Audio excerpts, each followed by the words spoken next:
जय श्री राधे कृष्ण दोस्तों। मैं रेखा अपने YouTube चैनल भक्ति ज्ञान सागर में आप सबका हार्दिक स्वागत करती हूँ। स्वागत है आपका मेरे चैनल पे। और आज हम सुनेंगे तिल चौथ की कहानी। तिल चौथ की कहानी जो है माघ कृष्ण पक्षवदी चौथ को आती है। और ये संकट चतुर्थी भी इसको कहा जाता है। तो इसकी कथा हम सुनेंगे और इसकी अंत में जानेंगे हम इसकी उज्मन विधि। तो बने रहें वीडियो के अंत तक। यदि आप मेरे चैनल पर पहली बार आए हैं तो मेरे चैनल को सब्सक्राइब करके बेल आइकन का बटन जरूर दबाएं। इससे आगे आने वाले सभी व्रत त्योहार के नोटिफिकेशन सर्वप्रथम आपके पास आएंगे। तो चलिए शुरू करते हैं। कहानियां हैं जिसमें से एक कहानी तिलचौथ माता की है और दूसरी कहानी तिलचौथ माता के साथ साथ गणेश चतुर्थी की भी है। तो दोनों ही कहानी आज सुननी चाहिए, क्योंकि वैसे भी कोई भी कहानी सुनने से पहले हमें साथ में गणेश जी की कहानी अवश्य ही सुननी चाहिए। तो मैं यहाँ पे दो कहानी आपको सुनाऊंगी। आप पूरी सुने और बीच में अधूरी ना छोड़े। कहानियां पूरी सुनने से जो है इसका फल मिलता है और अधूरी कहानी सुनने से उसका दोष मिलता है। तो इसीलिए आप कहानी पूरी सुने। तो चलिए शुरू करते हैं। एक नगर में एक सेठ सेठानी रहते थे। वो बड़ी धर्मात्मा और पुण्य करने वाले थे। सेठ सेठानी को कोई संतान नहीं थी। इस दुख में वह हमेशा ही दुखी रहते थे। एक बार सेठानी पड़ोस की स्त्रियों को तिल चौथ माता का व्रत करते हुए देखती है और उनसे पूछती है कि तुम ये क्या कर रही हो। तब पड़ोस की स्त्रियां सब उन कहती है कि हम तिल चौथ माता का व्रत कर रही हैं और उनका उज्जमन कर रही हैं। सेठानी उनसे पूछती है कि इसके करने से क्या होता है। तब औरतें उन्हें बताती हैं कि इसके करने से धन वैभव और संपदा बढ़ती है, निपुत्री को पुत्र मिलता है, मनवांछित इच्छाओं की पूर्ति होती है। और ये सभी सुनकर सेठानी के मन में आता है कि यदि मैं भी तिल चौथ माता का व्रत और नियम करूं तो शायद मुझे भी संतान हो जाए। और यही सोचकर वह मन में संकल्प ले लेती है कि यदि तिल चौथ माता मेरी गोद हरी करेगी तो मैं तिल चौथ माता को 1.25 किलो तिल कुटे के जो है भोग लगाऊंगी। और यही सोचकर वह घर चली जाती है। थोड़े दिन बाद वह गर्भवती होती है, लेकिन वह माता को भोग लगाने की बजाय माता जी से कहती है कि यदि सकुशल मेरे पुत्र होगा तो मैं आपको और गणेश जी को तिलकुटे का भोग लगाऊंगी। और 9वें महीने उसके गणेश और तिल चौथ माता की कृपा से जो है एक सुंदर पुत्र की प्राप्ति होती है। और फिर भी वह माता जी से यही कहती है कि अभी तो मेरे पुत्र हुआ है, यदि उसका विवाह एक कन्या से अच्छी कन्या से हो जाएगा तो मैं आपको 5.25 किलो तिलकुटे का भोग लगाऊंगी। और यही कहकर धीरे धीरे वह बालक बड़ा होने लगता है और शादी के योग्य होने पर एक अच्छे और योग्य कुल की कन्या से उसका विवाह तय हो जाता है। विवाह होने ही लगता है कि 3 फेरे होते हैं।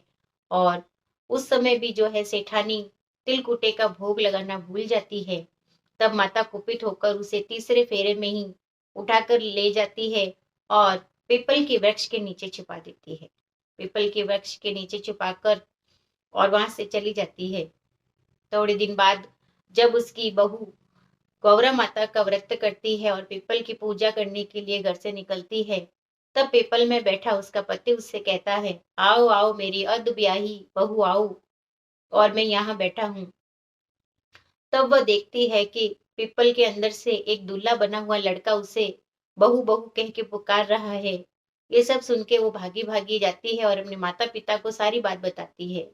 माता पिता उसकी बात सुनकर पीपल के वृक्ष के पास आते हैं और देखते हैं कि ये तो वही वर है जिसके साथ हमने अपनी कन्या का विवाह किया था और तीसरे फेरे में ये जो है कहीं चला गया था, तो ये यहाँ क्या कर रहा है। तब वो उससे सारी बात पूछते हैं और लड़का कहता है कि मेरी माँ ने तिल चौथ माता का जो है बोलवा की थी और वह बोलवा उसने पूरी नहीं की, इसीलिए तिल चौथ माता ने मेरा अपहरण करके मुझे यहाँ छुपा दिया है। अब मेरी माँ से जाके कहें कि वो हो अपनी बोली हुई बोलवा पूरी करे और तिल चौथ माता से क्षमा मांगे, और तभी जो है तिल चौथ माता मुझे वापस भेजेगी। ये सारी वृत्तांत जो है लड़की के माता पिता सेठानी से जाके कहते हैं, और सेठानी को यकायक याद आता है कि हाँ, मैंने तिलचौथ माता की मन्नत मांगी थी। और वह तिलचौथ माता और गणेश जी से क्षमा मांगती है, और दोनों ही सगी सगी आपस में जो है तिलचौथ माता के सवा सवा मण तिलकुटे का भोग लगाती है, और तिलचौथ माता प्रसन्न होकर उसे उसका बालक वापस लौटा देती है। दोनों जो है अपने बच्चों की शादी धूमधाम से करते हैं, और इस प्रकार तिलचौथ माता के प्रताप से उनका घर फिर से खुशियों से भर जाता है। तो ये थी तिलचौथ माता की कथा। तिलचौथ माता की कथा कहने के बाद जो है गणेश जी की कथा भी कही जाती है। तो ये भी कथा जो है हम शुरू करते हैं। एक बार एक देवरानी जेठानी दो होती है, और देवरानी जो है वो जेठानी के घर जाकर प्रतिदिन गेहूं पीसकर और घर पर गेहूं पीसने वाले आटे को जो है घर पर आटे के कपड़े को घर पर लेकर आती है, और घोलकर अपने पति को पिला देती है।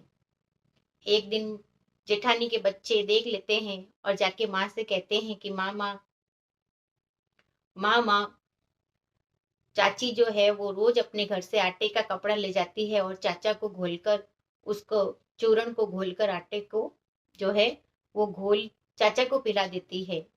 और ये सुनकर दूसरे दिन जेठानी देखने लगती है, वह गेहूं पीसती है, और गेहूं पीस कर उस आटे से सारा जो कपड़े से आटा सारा खाली करके, और जब वो कपड़े को ले जाने लगती है, तब जेठानी कहती है कि देवरानी जी, ये कपड़ा आप साथ क्यों ले जाते हो, इसे यही रख कर जाया करो। और ये सुनकर देवरानी कपड़ा वहीं रखकर घर चली जाती है।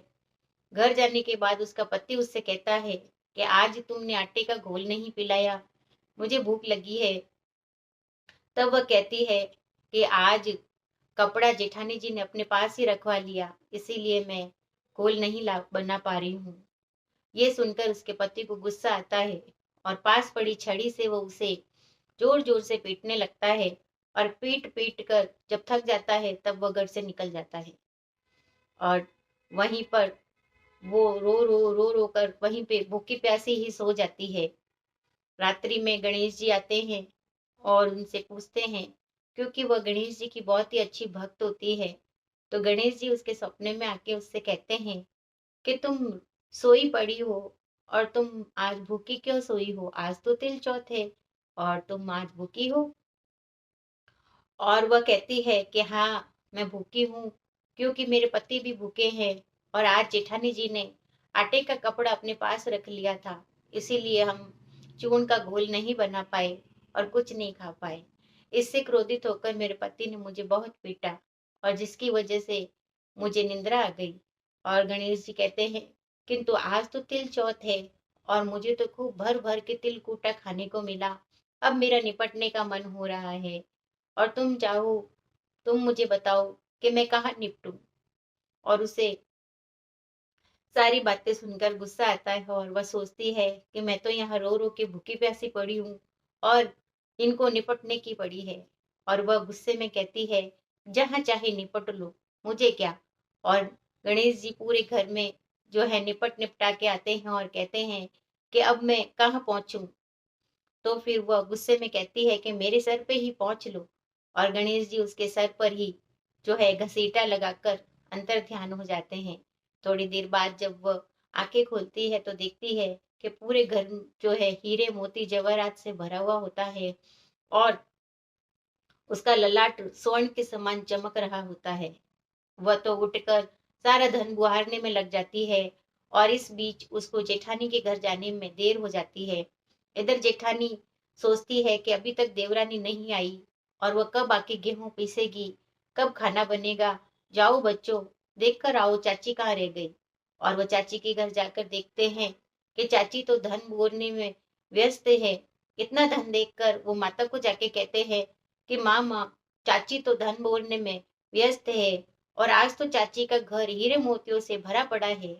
ये देखकर जेठानी के जो है मन में सोच विचार करके देवरानी के घर जाती है कि मैं भी जाकर देखूं कि कैसा धन हो रहा है। और वह जब देवरानी के घर आकर देखती है तो उससे पूछती है कि इतना सारा धन कहाँ से लेकर आई हो। और देवरानी भोली भाली होती है, उसे सब कुछ सच सच बता देती है। तब वह घर जाकर अपने पति से रूठ कर बैठ जाती है और कहती है कि देवर जी ने देवरानी जी को पीटा तो उनके घर में धन की वर्षा हो गई, और आप भी मुझे पीटो ताकि अपने घर में भी धन की वर्षा हो जाए। और ये देखकर उसका पति उससे कहता है कि तुम धन की भूखी क्यों मार खाना चाहती हो, और वह नहीं मानती। तब उसका पति उसे खूब पीटता है और घर से चला जाता है। इधर वो पूरे घर को खाली करके और सो जाती है। फिर रात्रि में गणेश जी आते हैं और पूछते हैं कि तुम उठो, धन की भूखी मार खाने वाली उठो, और क्यों सो रही हो। और तब वह कहती है कि मेरे पति ने मुझे बहुत पीटा है। तब गणेश जी उससे भी कहते हैं कि अब बताओ मैं कहाँ निपटूं। तो वह कहती है कि देवरानी जी का घर तो बहुत छोटा था, किंतु मेरा घर तो बहुत ही बड़ा है, आप जहां चाहे जाकर निपट लीजिए। गणेश जी पूरे घर में निपट कर आते हैं और कहते हैं कि अब मैं घसीटा कहाँ दूं। और तब वो कहती है कि यहाँ दो, मेरे लिलाट पर। और गणेश जी उसके लीलाट पर घसीटा लगाकर अंतर ध्यान हो जाते हैं। थोड़ी देर बाद जब वो उठ के देखती है तो पूरे घर में गंदगी फैली हुई होती है और बदबू ही बदबू हो जाती है। तब वो रोने पीटने लगती है और गणेश जी को याद करके कहती है कि आपने मेरे साथ छल कपट किया, देवरानी जी के घर तो हीरे मोती जवाहरात दिए और मेरे घर जो है गंदगी से भर दिया। तब गणेश जी उससे कहते हैं कि तुमने धन के मारे जो है मार खाई और धन की भूखी हो, इसीलिए तुम्हारे साथ ऐसा हुआ। और वह कहती है कि समेटो अपना समेटा सारा, समेट लो, मुझे कुछ नहीं चाहिए। तब गणेश जी कहते हैं कि यदि तुम अपने धन में से आधा धन देवरानी को दो, तब तुम्हारी ये सारी माया जो है मैं समेटूंगा। वह अपने धन में से आधा धन देवरानी जी को देती है, किंतु सुई देना भूल जाती है। तब गणेश जी उससे कहते हैं कि सुई बाकी रह गई, और वह सुई भी देती है। और उसके बाद गणेश जी अपनी माया को समेट लेते हैं और उसका घर फिर से स्वच्छ हो जाता है। तो ये थी गणेश जी की माया। और जैसा गणेश जी भगवान ने देवरानी को दिया वैसा सबको दे, और जैसा जेठानी को दिया वैसा किसी को ना दे। खोटी की खरी अधूरी की पूरी जानी। इसी के साथ ये कथा भी पूर्ण होती है। तो आज हमने तिल चौथ की दोनों कथाएं सुनी। कथाएं आपको अच्छी लगी हो तो आप इसे शेयर अवश्य करें। तो इसी के साथ मैं बताऊंगी आपको तिल चौथ के उज्जमन की विधि। तिल चौथ का उज्जमन प्राय हमारे घर में जब बच्चों की शादी होती है तभी कर लेना चाहिए, या फिर शादी के अंदर जो है नवविवाहित जोड़े के हाथ से जो है 13 सुहागिन स्त्रियों को भोजन कराएं। और 13 सुहागिन स्त्रियों को अगर भोजन आप ना करवा सके तो आप उनके घर पे जो है हलवा पूड़ी नमकीन सब्जी किसी बर्तन में डालकर नेक के साथ भेजे। इसी के साथ जो है सुहाग की सामग्री आप देते हैं। और जो है अगर आप ये नहीं कर पाए तो 13 घेवर जो है नवविवाहित जोड़े के हाथ फिराकर और वो 13 सुहागिनों को बांट दे। और एक तरफ जो है एक बर्तन और उसमें एक ब्लाउज, सोने का लौंग, चांदी की बिछिया और एक सुहाग पिटारे के अंदर सुहाग की सारी सामग्री नेक के साथ सासू जी के पैर छूकर सासू जी को देनी चाहिए। और इसी प्रकार इसका उज्जमन होता है। तो आप अगर इसका उज्जमन करना चाहते हैं तो 13 सुहागिनों को जो है आप सुहाग पिटारा देकर उसके अंदर ब्लाउज डालें और नेक के साथ आप उन्हें खाना खिलाकर दे सकते हैं। तो ये थी इसकी उज्जमन विधि। आपका दिन शुभ और मंगलमय हो, इसी कामना के साथ मिलते हैं हमारे अगले वीडियो में अगली जानकारी के साथ। तब तक के लिए जय श्री राधे कृष्णा दोस्तों। राधे राधे।